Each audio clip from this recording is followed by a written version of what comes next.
మంగ్లీ కేసులో రోజుకో ట్విస్ట్ వెలుగులోకి వస్తోంది. కొత్తగా తెరపైకి వచ్చిన మధు నాయక్, సుబ్బారావు చెప్పేవన్నీ అబద్ధాలంటున్నారు. ఈ స్కామ్తో తనకు ఎలాంటి సంబంధం లేదని మంగ్లీ వాదిస్తోంది. అడ్వకేట్ సుబ్బారావు మాత్రం మంగ్లీ సోదరుడు శివలపై పోలీసులకు ఫిర్యాదు చేశాడు. మంగ్లీ పేరు చెప్పడం వల్ల పెట్టుబడి పెట్టినట్లు బాధితులు వాపోతున్నారు. చేయని తప్పుకు తనను సమాజం ముందు దోషిగా నిలబెట్టడం ఎంతవరకు న్యాయమని మంగ్లీ ఆవేదన వ్యక్తం చేశారు.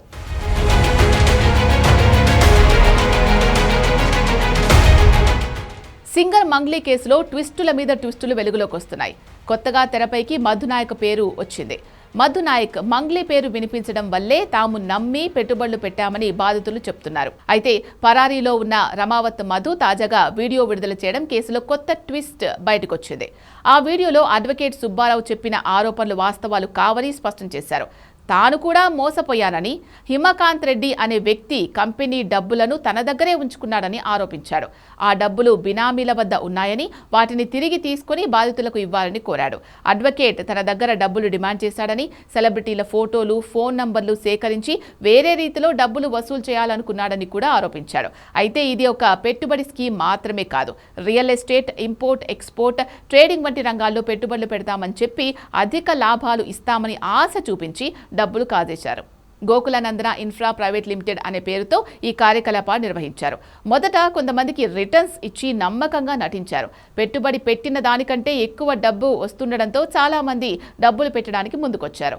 దీంతో పెద్ద మొత్తంలో డబ్బులు సేకరించారు మధు, మంగ్లీ సోదరుడు శివ. మొత్తంగా 100 మంది నుంచి 100 నుంచి 150 కోట్ల వరకు కాజేశారు అన్న ఆరోపణలు వినిపిస్తున్నాయి. మైక్రో ఫైనాన్స్ పేరుతో జరిగిన ఈ చీటింగ్ వ్యవహారంలో తనకు, తన కుటుంబ సభ్యులకు ఎలాంటి సంబంధం లేదని మంగ్లీ క్లారిటీ ఇచ్చారు. మధు నాయక్ అనే వ్యక్తిని ఒక సామాజిక కార్యక్రమంలో కలిసిన మాట వాస్తవమే అని అంగీకరించారు.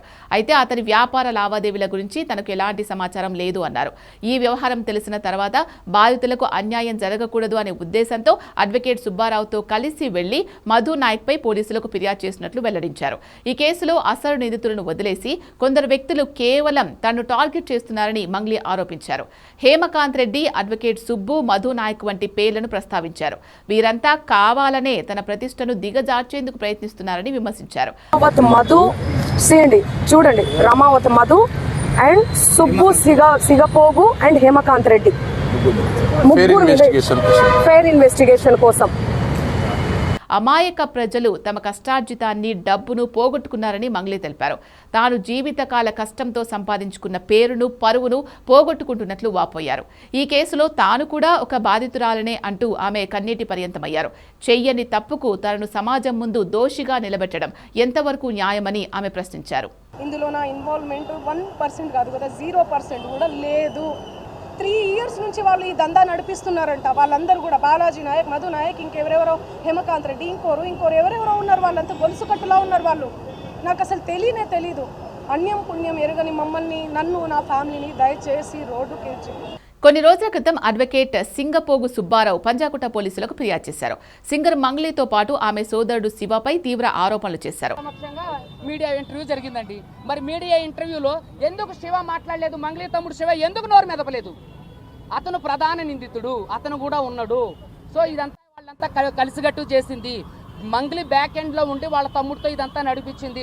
మంగ్లీతో పాటు ఆమె సోదరుడు శివ, మరో ముగ్గురిపై బిఎన్ఎస్ సెక్షన్ 351(2), 352 కింద కేసులు నమోదయ్యాయి. రమావత్ మధు నాయక్ అనే వ్యక్తి మంగ్లీ పేరును ఉపయోగించి గోకులానందన ఇన్ఫ్రా ఇండియా ప్రైవేట్ లిమిటెడ్ పేరిట మైక్రో ఫైనాన్స్ కార్యకలాపాలు నిర్వహించారు. పెట్టుబడులకు నెలకు 4 నుంచి 5% వడ్డీ, స్థలాల రిజిస్ట్రేషన్ వంటి హామీలతో ప్రజల నుంచి 100 నుంచి 150 కోట్ల వరకు వసూలు చేసినట్లు ఆరోపించాడు. ఈ వ్యవహారంలో తానే వ్యక్తిగతంగా దాదాపు 10 కోట్ల వరకు మోసపోయారని సుబ్బారావు ఫిర్యాదు పేర్కొన్నారు. డబ్బులు తిరిగి అడిగితే బెదిరింపులకు దిగారని వాపోయాడు. కాలం గడిచినా పెట్టుబడిదారులకు లాభాలు ఇవ్వలేదని, అసలు డబ్బు కూడా తిరిగి ఇవ్వలేదని బాధితులు ఆందోళన వ్యక్తం చేస్తున్నారు. డబ్బు తిరిగి ఇవ్వాలని అడిగితే మంగ్లీ, ఆమె సోదరుడు ఫోన్ ద్వారా బెదిరింపులకు పాల్పడ్డారని ఆరోపించాడు. తనను యాక్సిడెంట్ చేసి చంపేస్తామని బెదిరించారని అడ్వకేట్ సుబ్బారావు ఫిర్యాదు పంజాగుట్ట పోలీసులకు చెప్పాడు.